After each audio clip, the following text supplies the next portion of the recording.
दिल पे ना कोई बोझ भारी रखिए, जिंदगी है जंग, इस जंग को जारी रखिए। जी हाँ, ये वही लाइनें हैं जिसको सुनकर और पढ़कर युवा हमेशा अपने आप को आगे बढ़ाता है। ये वही लाइनें हैं जो काफी लोगों का आज तकिया कलाम तक बन चुकी हैं सर। तो जिस तरीके से ये आप सभी लोगों को मुझे पता नहीं और पता होगा भी डेफिनेटली कि ये लाइनें हमारे डॉक्टर उर्मिलेश शंखधार जी द्वारा लिखित हैं। आप सभी लोग वाकिफ होंगे, मुझे पता है अच्छी तरीके से। ज्यादा से ज्यादा इस वीडियो को शेयर करिएगा इसी बात पे। तो हम चलते हैं डॉक्टर उर्मिलेश शंखधार जी, जैसे कि उन्होंने अपनी कविताओं के माध्यम से एक ऐसा युद्ध छेड़ा जिस युद्ध में उनकी विजय संभव थी। वो विजय इतनी अपार थी, इतनी अच्छी थी कि जिस विजय का लाभ पूरे भारतीय आज भी उठा रहे हैं। और हमें इस चीज का बहुत ही ज्यादा खुशी है, क्योंकि वो हमारे युवाओं को आगे बढ़ाने वाले, हमारे युवाओं को प्रेरणा देने वाले, सदैव युवाओं के हित में खड़े रहने वाले और जो सांस्कृतिक कार्यक्रमों में बढ़ चढ़कर युवाओं को हिस्सा दिलाने वाले डॉक्टर उर्मिलेश शंखधार जी ही थे, जिनकी आज हम सबसे बड़ी अगर उपलब्धि देखते हैं तो वो है डॉक्टर अक्षत आशीष साहब, जिन्होंने अपनी लाइफ में अपने पिता के पद चिन्हों पर चलते हुए अपने आप को इतने अहम मुकाम पर पहुंचाया, जहां पर आज सिर्फ एक इंसान नहीं जानता, सिर्फ बधाई वाले नहीं जानते, पूरे इंडिया में, और पूरे इंडिया में भी नहीं, हमारे पीएम साहब भी जानते हैं। क्यों? क्योंकि हमारे पीएम साहब के साथ भी हमारे डॉक्टर अक्षत आशीष साहब जी द्वारा पत्र व्यवहार किया गया था। इसी चीज को हम आगे बढ़ाते हुए डॉक्टर अक्षत आशीष साहब से बात करते हैं और मुलाकात करते हैं उन्हीं की कहानी और उन्हीं की जुबानी एक नए अंदाज में। नमस्कार, मैं डॉक्टर अक्षत आशीष, यहाँ एक बदायूं शहर जो कि सूफी संतों, कवियों, शायरों, अपनी धार्मिक, ऐतिहासिक और सांस्कृतिक विरासत के लिए जाने जाता है। मैं, जैसा कि फिरोज़ ने बताया, मेरे पिता राष्ट्रीय गीतकार डॉक्टर उर्मिलेश शंखधार, तो साहित्यिक रूप से मुझे विरासत मिली अपने बाबा जन कवि पंडित भूपराम शर्मा भूप जी के और पिता स्वर्गीय डॉक्टर उर्मिलेश शंखधार जी के माध्यम से, और उन्हीं के पद चिन्हों पर चलने का प्रयास आज भी मैं कर रहा हूँ। जो विरासत वो हम सब लोगों के लिए छोड़ के गए हैं, हमारे परिवार के लिए, उस विरासत को संभालने की, सहेजने की कोशिश करूँ अपने कार्यों के माध्यम से, अपने कृतित्व के माध्यम से, या और भी जो भी कार्यक्रम रहते हैं उनके माध्यम से। और मैं यहाँ बदायूं क्लब, बदायूं है जो कि जनपद का एक ऐसी संस्था है जिसके माध्यम से सामाजिक, साहित्यिक, शैक्षिक और तमाम गतिविधियों का संचालन होता है। मैं उसका विगत 11 वर्षों से सचिव हूँ और इस क्लब के माध्यम से और पिताजी की स्मृति में एक संस्था डॉक्टर उर्मिलेश चेतना समिति के माध्यम से पिछले 15 वर्षों से साहित्य की, समाज की सेवा करने का प्रयास कर रहा हूँ, आप सब लोगों के सहयोग से, आशीर्वाद से और मार्गदर्शन से। बिल्कुल, ये वही संस्था है, ये हम सभी लोग वहां बैठे हुए हैं जहां पर मैं भी अपने आप को आगे बढ़ा सका। ये वही प्लेटफॉर्म है जिसने कई युवाओं को, कई युवतियों को उनका प्लेटफॉर्म दिया। और हमारे डॉक्टर अक्षत आशीष साहब हमेशा कोशिश में लगे रहते हैं कि कोई ना कोई ऐसा कार्यक्रम किया जाए जिससे हमारी नहीं, अपने लिए वो काम नहीं करते, बल्कि चाहते हैं युवाओं के अंदर जो छुपा हुआ है बस वो उभर के आए। और वही काम हुआ और डॉक्टर अक्षत आशीष साहब द्वारा ही बहुत से टैलेंट शो ऑर्गेनाइज किए गए, जिसमें से कई ऑनलाइन टैलेंट शो में मैंने भी पार्टिसिपेट करा था, जिसमें मैंने अपनी प्रतिभा को अव्वल आते हुए आज मैं डॉक्टर अक्षत आशीष साहब के साथ में इंटरेक्शन कर रहा हूं। तो सर, हमारी ऑडियंस ये जानना चाहती थी कि जब आप ये कार्यक्रम करते हैं तो इसका जो कार्यक्रम की रूपरेखा है वो कौन लिखता है सर? रूपरेखा तो अधिकतर मेरे द्वारा ही निर्धारित की जाती है। उसमें हमारे जो साथ में जितने सहयोगी पदाधिकारी हैं और मेंबर्स हैं, बड़े लोग हैं, बुजुर्ग हैं, उनका मार्गदर्शन लिया जाता है। संरक्षण में ही उनके ये सब कार्यक्रम आयोजित होते हैं। मूलतः एक्चुअली मैंने ये सोचा कि जब भी अगर हमें कोई दायित्व मिला है तो हमें उस दायित्व का पालन करते हुए उसमें ऐसा कुछ कार्य किया जाना चाहिए जिसका दूरगामी परिणाम हो। हम आज, आप एक एंकरिंग के क्षेत्र में अच्छा कार्य कर रहे हो, कहीं ना कहीं ये सोच डेवलप होती है अपनी शिक्षा के माध्यम से, या आपको ऐसे अवसर मिले तो कुछ अवसर आपको भी मिले, आज आप इस क्षेत्र में आगे बढ़ रहे हो। ऐसे ही साहित्य में या सांस्कृतिक क्षेत्र में कोई बच्चा नृत्य करता है, कोई कविता पाठ करता है, कोई आर्ट है, कोई क्विज वगैरह में पार्टिसिपेट करता है। ऐसे बहुत सारे प्लेटफॉर्म हैं और आजकल तो सोशल मीडिया पर भी इतना अच्छा दौर चल रहा है।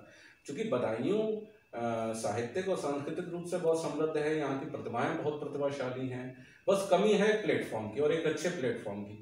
हम लोगों ने चूँकि पिताजी ने वो शुरुआत 1998 में बदायूं महोत्सव के माध्यम से की, जिसमें उत्तर प्रदेश और उत्तर प्रदेश के बाहर राष्ट्रीय स्तर पर भी कई प्रतिभाओं ने जन्म लिया और अपनी बदायूं के नाम को गौरव पहुंचाया। उसमें कई नाम हैं।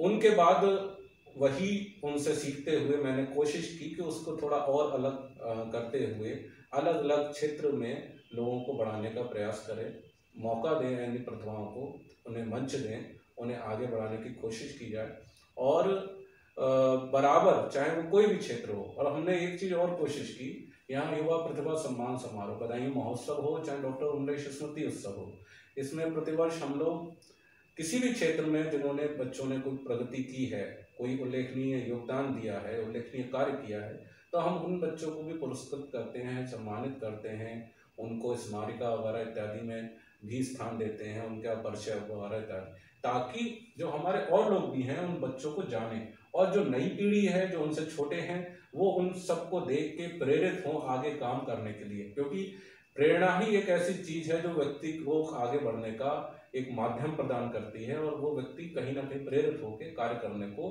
आगे अग्रसर होता है। यही एक सोच है और कोशिश रहती है कि अच्छी से अच्छी प्रतिभाएं सबके सामने आए।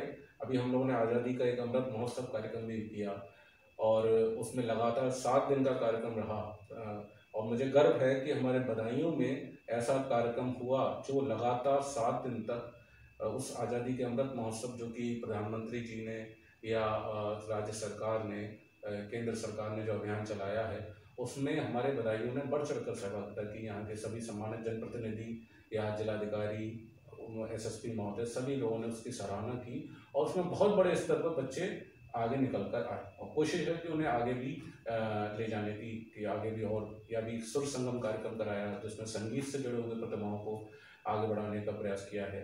अभी आने वाले 1-2 महीने में और एक बड़ा आयोजन करने की योजना है जिसमें इस तरह के और आयोजन प्रस्तावित हैं। तो सर, ये जो आप इतने कार्यक्रम करवाते हैं, ये किसी गवर्नमेंट द्वारा आपके पास में नोटिफिकेशन आती है, पर्सनली आप करवाते हैं? नहीं, ये पर्सनल हम लोग अपने ही जो हमारे संस्था से जुड़े हुए लोग हैं या जो लोग इसमें रुचि रखते हैं और बहुत से ऐसे हमारे सहयोगी हैं उनके साथ मिलकर जहाँ जहाँ कहीं ये जरूरी है प्रशासनिक सहयोग भी जहाँ अगर हो सकता है तो वो भी ले लिया जाता है, लेकिन अधिकांशतः हम लोग व्यक्तिगत रूप से ही सब लोगों के सम्मिलित प्रयास से और सब लोगों के सहयोग से ये कार्य करते हैं। और इसमें मुझे खुशी है, गर्व है कि मेरे वो सभी सहयोगियों को मैं आभार व्यक्त करता हूँ कि मैंने जब जब कहीं इस तरह की कोई कोशिश को आगे बढ़ाने की प्रयास किया है तो उन्होंने मुझे भरपूर सहयोग किया। क्या बात है, ये तो बहुत अच्छी चीज़ आप सभी लोग भी देखते होंगे। बदायूं में जो लोग हैं और जो भी इस वीडियो को देख रहे हैं वो अच्छी तरीके से वाकिफ होंगे हमारे डॉक्टर अक्षत आशीष साहब से कि किस तरीके से वो कार्यक्रम को ज़्यादा से ज़्यादा करवाने की कोशिश करते हैं। तो सर, आप सिर्फ कार्यक्रम ही क्यों करवाते हैं बच्चों के लिए? देखिए, व्यक्ति अपने अपने क्षेत्र में, कोई व्यक्ति सर्विस कर रहा है, कोई बिजनेस कर रहा है, हर व्यक्ति संपन्न होता है कहीं ना कहीं किसी से। हमें समाज से जब कुछ मिलता है तो हमें समाज को वही रिटर्न भी करना चाहिए। अगर हम इस योग्य बनाए हैं, हमें ईश्वर ने वो शक्ति दी है, ईश्वर ने हमें वो सब दिया है कि हम इस योग्य हैं कि हम किसी भी एक व्यक्ति को, मैं अपने आप को बहुत भाग्यशाली मानूंगा कि अगर मेरे द्वारा कोई भी एक व्यक्ति किसी भी क्षेत्र में आगे बढ़ जाए और वो आगे बढ़कर अपना नाम रोशन करे, अपने परिवार का नाम रोशन करे, अपने जिले का नाम रोशन करे, तो मैं अपने आप को बहुत भाग्यशाली मानूंगा। हम यदि बिजनेस में हैं तो हम बिजनेस के माध्यम से अगर किसी की हेल्प कर सकते हैं, किसी को आगे बढ़ा सकते हैं, उसे शिक्षा दे सकते हैं या उसको आगे बढ़ा सकते हैं तो हमें करनी चाहिए। मैं अगर सांस्कृतिक क्षेत्र से संबंधित हूँ, मेरे पास एक मंच है, मेरे पास बदायूं क्लब जैसी एक संस्था का प्लेटफॉर्म है जिसको मैं संचालित कर रहा हूँ, जिसको मैं संयोजित कर रहा हूँ, तो अगर मैं उसके माध्यम से प्रतिभाओं को बढ़ा सकता हूँ तो मुझे बढ़ाना चाहिए। यही सोच है। मैं ठीक है, मैं जॉब में भी हूँ और सुविधा संपन्न है, ईश्वर की पूरी कृपा है, लेकिन इसके बावजूद मुझे अपना ये कहीं ना कहीं सामाजिक दायित्व महसूस होता है जिसके लिए मैं ऐसे कार्यक्रम आयोजित करता हूँ। और हम लोग इसके माध्यम से एक स्वस्थ मनोरंजन भी होता है, बच्चों को जहाँ प्रतिभा भी बढ़ती है, स्वस्थ मनोरंजन भी होता है, दोनों कार्य होते हैं। बिल्कुल, जिस तरीके से आप सभी लोग भी देख रहे होंगे कि किस तरीके से आजकल प्रतिभाएं दब भी रही हैं और उनको दबाया भी जा रहा है। ज़्यादातर अगर देखा जाए तो ये लड़कियों में होता है कि उनमें अगर टैलेंट है भी तो कहीं ना कहीं उनके फैमिली मेंबर उनको आगे नहीं बढ़ने देते हैं। तो सर इसके लिए आपके पास में क्या मैसेज है? मेरा मैं ये बात जरूर बताना चाहूँगा, ये बात अच्छी बात आपने कही। महिलाओं में निश्चित रूप से, लड़कियों में आज भी कहीं ना कहीं ये बात है कि बहुत सी उस तरह से बढ़ावा नहीं मिल पाता है। लेकिन पिछले कुछ सालों से मैं ये महसूस कर रहा हूँ कि हमारे यहाँ जितने भी कार्यक्रम होते हैं उसमें अधिकांशतः लड़कियां ही सर्वोच्च स्थान प्राप्त करती हैं और उसमें आगे बढ़कर अपने अपने नाम को, अपने पिता माता के नाम को भी, अभी भी हमने जैसे बताया आज़ादी का अमृत महोत्सव, गांव गांव से ऐसी बच्चियां प्रतिभाएं आई, कई बच्चियां ऐसी, और लगातार हर आयोजन में प्रतिभाग किया और ऐसी ऐसी प्रतिभाएं थी जिनको देख के हम सब भी दंग थे और उन्होंने आगे स्थान भी ग्रहण किया, उसमें सहभागिता भी की। तो मेरा सभी माँ बाप से, चाहे वो किसी लड़के के हों या लड़की के हों, सभी से मेरा अनुरोध है कि अपने बच्चों की प्रतिभाओं को आगे बढ़ाने का प्रयास करें। देखिए, कोई भी बच्चे में अगर आपको प्रतिभा दिख रही है कि वो मान लीजिए खेलना चाहता है या आर्ट में या म्यूजिक में या डांस में, तो आप उसकी प्रतिभा को दबाइए। शिक्षा जरूरी है, लेकिन शिक्षा के साथ साथ अगर कोई एक्स्ट्रा रचनात्मक गतिविधि है, वो मान लीजिए कंप्यूटर में उसको नॉलेज है या कोई तकनीकी रूप से और कोई चीज़ में वो आगे बढ़ना चाहता है, तो उसको आगे बढ़ाइए, उसको मोटिवेट करिए और हो सकता है वो उसमें और आगे कुछ अच्छा कर सकता है। ये दौर इस समय का सबसे अच्छा दौर है कि सोशल मीडिया और तमाम तरह की फील्ड्स आ रहे हैं युवाओं के लिए। पहले वो दौर नहीं हुआ करते थे जब कुछ ही फील्ड्स हुआ करती थी, आज वो फील्ड हैं जिसमें अच्छा रोजगार भी है आगे आने वाले समय में। तो बच्चों को चाहिए, युवाओं को चाहिए कि अपनी प्रतिभा को, अंदर की प्रतिभा है उसको जाने और उसको और आगे बढ़ाने का प्रयास करें, उसकी खोज करें, उसमें घुस जाएं एक तरह से। मतलब जब आप किसी चीज के पीछे लगेंगे तो आपको निश्चित रूप से वो कहीं ना कहीं उसमें सफलता प्राप्त होगी। बिल्कुल, केवल प्लेटफॉर्म ही नहीं है जो बच्चों की, युवाओं की प्रतिभाओं को आगे ला रहे हैं, बल्कि हमारे डॉक्टर अक्षत आशीष साहब जैसे भी लोग हैं जो निस्वार्थ भाव से ये चाहते हैं, अपने लिए नहीं, मैं एक बार फिर रिपीट कर रहा हूँ, अपने लिए नहीं बल्कि बच्चों की प्रतिभाओं को निखारने के लिए। तो सर आप जैसे कि सांस्कृतिक कार्यक्रम बहुत करवाते रहते हैं, लेकिन अगर जो भी हमारे वीडियो में देख रहे हैं युवा युवती, वो अगर आपसे कांटेक्ट करना चाहें, जब भी कभी ऑनलाइन टैलेंट शो या कोई भी ऑफलाइन टैलेंट शो होता है, तो कैसे उन लोगों को पता चलेगा सर? देखिए, आजकल सोशल मीडिया का दौर है। हम जो भी आयोजन करते हैं तो मेरी चाहे सोशल मीडिया पे मैं अपनी फेसबुक वॉल पे या बदायूं क्लब का या डॉक्टर उर्मिला जन चेतना समिति का, उसके सोशल मीडिया के जो फेसबुक हमारे अकाउंट्स हैं, पेज हैं, उस पर सारी डिटेल डे वाइज जब भी उस तरह की एक्टिविटीज़ होती हैं तो उस पर दी जाती हैं और उसके माध्यम से आप लोग जब चाहें, जैसे अभी डॉक्टर उमलेश स्मृति उत्सव दिसंबर माह में होने वाला है, तो आप सभी सादर आमंत्रित हैं। अगर आप में कोई भी टैलेंट है किसी भी प्रकार का या आपने कोई उपलब्धि अर्जित की है तो आप उसमें सहभागिता कर सकते हैं। उसके फॉर्म बहुत जल्दी से उस पर अपलोड भी हो जाएंगे। जो पुरस्कार वाला एक सम्मान का भी कार्यक्रम रहता है, युवा प्रतिभा पुरस्कार, उसके भी फॉर्म उस पर अपलोड किए जा चुके हैं। सारी जानकारी उसमें बराबर आती रहेगी तो आप लोग जान सकते हैं। इसके अलावा मैं बदायूं क्लब में अधिकांशतः समय देता हूं, जब भी चाहें आप लोग मुझसे मिल सकते हैं किसी भी प्रकार से। अगर कोई आपकी क्वेरी है तो आप मुझसे पूछ सकते हैं। बिल्कुल, सर का जो भी फेसबुक पेज है मैं अपने वीडियो के डिस्क्रिप्शन में भी दे दूंगा कि ताकि आप सब लोग उससे आराम से एक्सेस कर लो। जो भी सर के द्वारा क्रिएट गए जो भी यूट्यूब चैनल हुए या फिर ट्विटर अकाउंट हुआ, जहां से आप सर से ज़्यादा जल्द से जुड़ सकें, वो सभी चीज़ें हम सभी लोग आपको प्रोवाइड करने की कोशिश करेंगे।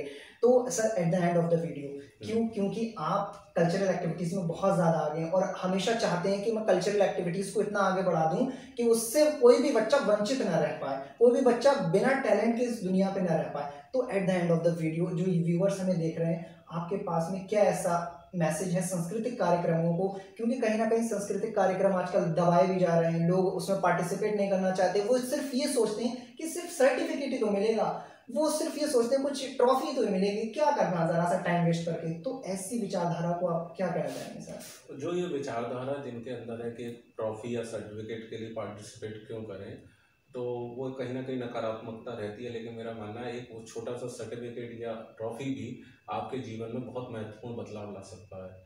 किसी भी क्षेत्र में आगे बढ़ने के लिए वो एक कोई पल होता है जब आपको प्रेरणा अंदर जगती है। और आप जरूरी नहीं है कि आप जीते या हारे, उससे कोई फर्क पड़ रहा है। बहुत से हमारे और टैलेंट होते हैं, उनको देख के भी हमारे अंदर प्रेरणा जग जाती है और हम आगे बढ़ने के लिए अग्रसर हो जाते हैं। टैलेंट को पहचानने की ज़रूरत है और उसको आगे ले जाने की बात है। ये ज़रूरी नहीं है कि मैं बदायूं क्लब के माध्यम से या डॉक्टर उमेश जनचेतना समिति के माध्यम से आयोजन कर रहा हूँ। बहुत से और भी आयोजन होते हैं और अच्छी बात है, जितने आयोजन हो जिले में या आसपास, उसमें सभी में सहभागिता करनी चाहिए। उसमें मिलकर उस आयोजन को अपने हिसाब से बनाना चाहिए और उसमें सहभागिता करनी चाहिए। सहभागिता करने से, पार्टिसिपेशन करने से आपको एक हेल्दी कंपटीशन की भावना डेवलप होती है। आप घर में बैठे रहेंगे, घर तक केंद्रित रह जाएंगे। जब आप बाहर जाएंगे तो आप एक्सप्लोर होंगे, आपको दूसरे लोग जानेंगे और आप दूसरे लोगों को जान पाएंगे। आप दूसरी प्रतिभाओं को देख पाएंगे, उनसे कुछ सीख पाएंगे। बाहर निकलिए, अपने अंदर को जानिए, अपने अंदर के विश्वास को जगाइए, कॉन्फिडेंस को जगाइए और आगे बढ़ते जाइए। तो मेरे सभी युवाओं से यही कहना है और शुभकामनाएं भी हैं कि आप लोग आगे बढ़िए, अपने आप को पहचानिए, अपने अंदर की आवाज़ को पहचानिए और आगे बढ़ते रहिए। 2 पंक्तियां देना चाहूँगा अंतिम में। बिल्कुल सर, बिल्कुल। कि रुख हवाओं का भी मोड़ सकते हैं हम, तन पहाड़ों का भी तोड़ सकते हैं हमको कमज़ोर ना समझे कोई, टूटे दिल प्यार से जोड़ सकते हैं। क्या बात है। इसी आशा के साथ में चलते हैं कि जल्दी मुलाकात होगी। जय हिंद और जय भारत।